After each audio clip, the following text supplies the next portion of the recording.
Bharatiya Janata party को और मोदी जी को बैसाखी पे लाने का काम किया है वो देश के किसानों ने किया है। अमित शाह जी की एक बड़ी साजिश ये है, ना रहेगा बांस ना रहेगी बजेगी बांसुरी, ऊँट के मुंह में जी रहा है। प्रधानमंत्री, कृषि मंत्री और किसान नेता एसकेएम के बैठ जाए, लाइव डिस्कशन कर लें, सफ़ेद झूठ बोलेंगे तो हम उस झूठ का खुलासा जनता के बीच में, किसानों के बीच में, देश के अंदर करते रहेंगे। भाजपा को बेनकाब करो, विरोध करो, दंडित करो का अभियान चलाएगा। 17 लाख करोड़ रुपया कॉरपोरेट का माफ़ कर सकते हैं, लेकिन 5 लाख करोड़ में पूरे देश के किसानों का कर्जा माफ़ हो सकता है, वो करने को तैयार नहीं है। कॉरपोरेट की सरकार है, अडानी अंबानी की।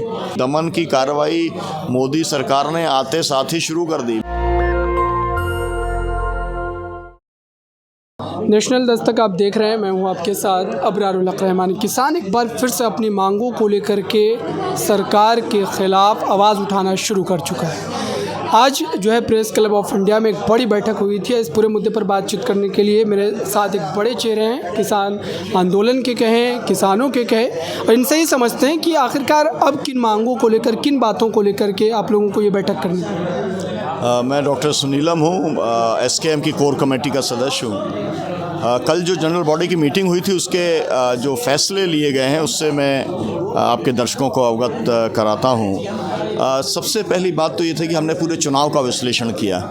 चुनाव का विश्लेषण हमारा ये था कि इस देश के अंदर जो भारतीय जनता पार्टी को और मोदी जी को जो बैसाखी पे लाने का काम किया है वो देश के किसानों ने किया है। लगभग 149 कॉन्स्टिट्यूंसीज़ के अंदर हमने जो ग्रामीण कॉन्स्टिट्यूंसी थी वहाँ पर हमने भारतीय जनता पार्टी को हराने में सफलता हासिल करने का काम हम लोगों ने किया है। तमाम सारे हमारे ऐसे किसान नेता वो सांसद बन के आज जो है संसद के अंदर पहुँचे हैं। तो हम आगामी जो 4 चुनाव हैं, इन चुनाव के अंदर भी हम फोकस करने वाले हैं। इन 4 चुनाव के अंदर हम लोगों की अब तत्काल संयुक्त किसान मोर्चे की जो कमेटियां हैं वो कमेटी वहां पर हम लोग उसकी मीटिंग्स करेंगे, सम्मेलन करेंगे, वहां पर हम यात्राएं करेंगे। और हम लोगों ने जो कॉल दिया था, जो कॉल के चलते 240 पर सीमित रह गई भाजपा, वो कॉल भाजपा को बेनकाब करो, उसका विरोध करो और उसे दंडित करो, ये अभियान हम 4 राज्यों के अंदर चलाने का निर्णय हम लोगों ने लिया है। इसके साथ साथ में पूरे देश में हम सांसदों को, विशेष तौर पे हम प्रधानमंत्री को, लीडर ऑफ अपोजिशन को और सब जो सांसद हैं उनके पास जाएंगे, ज्ञापन देंगे, किसान मांग पत्र सौंपेंगे। पहले जो हमारा मांग पत्र था वो मुख्य तौर पर किसानों को जो एमएसपी की कानूनी गारंटी और कर्जा मुक्ति पर सीमित था, पूरा जो आंदोलन चला। लेकिन अब हमने उसको आगे विस्तार किया है। हमने उसके अंदर जीएसटी जो लिया जाता है किसान के इक्विपमेंट्स के ऊपर, उसको समाप्त किया जाए।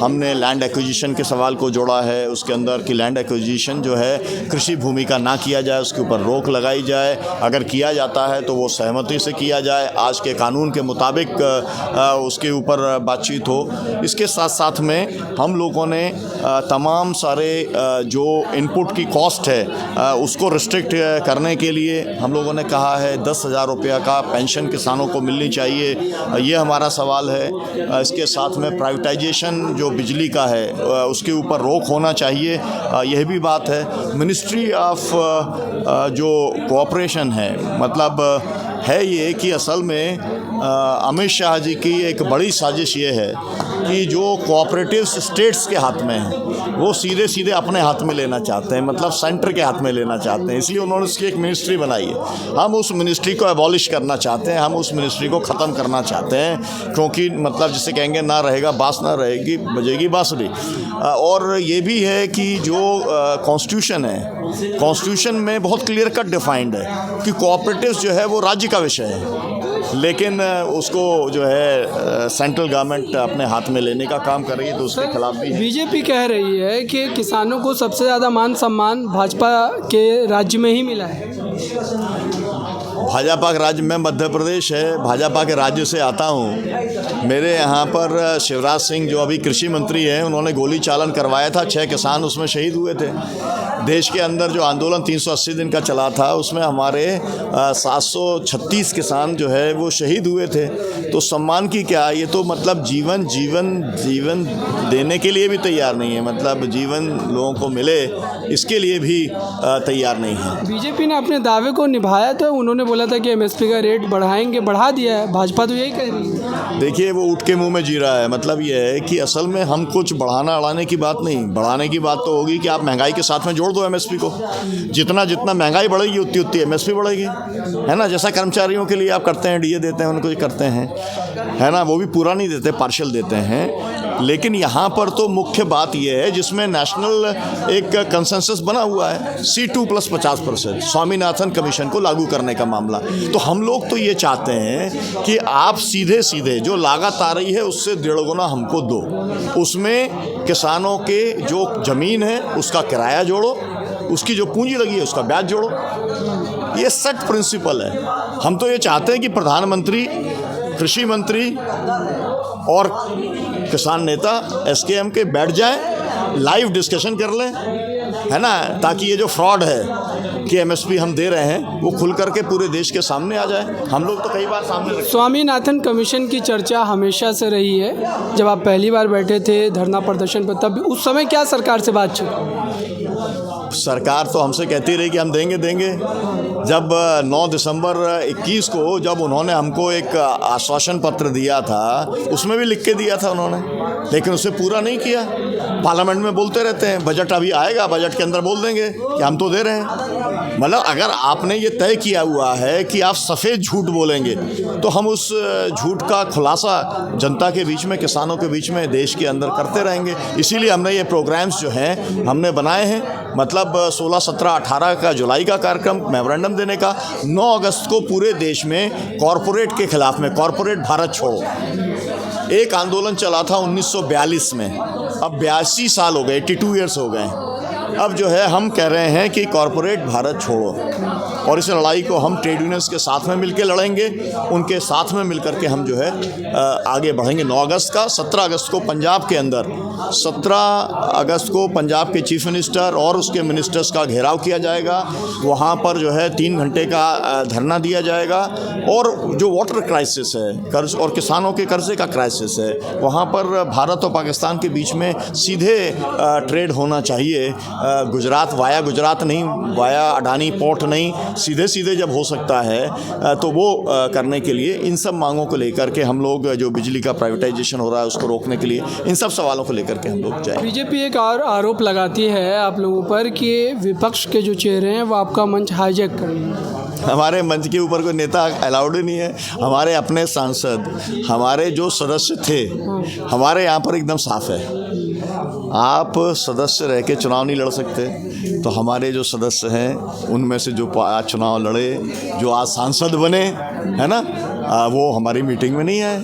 कुछ लोगों ने साथ तो छोड़ा है। नहीं, कोई हमारा साथ नहीं छोड़ा है। कुछ संगठन, इतना बड़ा देश है, 142 करोड़ का ये देश है, हज़ारों संगठन हैं, हमारे तो केवल 550 ही संगठन हैं। तो उसमें से कुछ संगठन अगर कुछ काम करते हैं किसानों के लिए, तो हमें क्या आपत्ति है, करना ही चाहिए भाई। जब तक हमारे ये सब सवाल हल ना हो जाएं, तो मान लीजिए हमारी जितनी सीमा है उससे हम कर रहे हैं, अब वो भी अपनी ताकत लगाएं, बहुत अच्छी बात है। बजट आने वाला, क्या उम्मीद है? निर्मला सीतारमण जी एग्रीकल्चर के लिए, किसानों के लिए क्या बड़ा जो है करने में? देखिए, कोई उम्मीद नहीं है,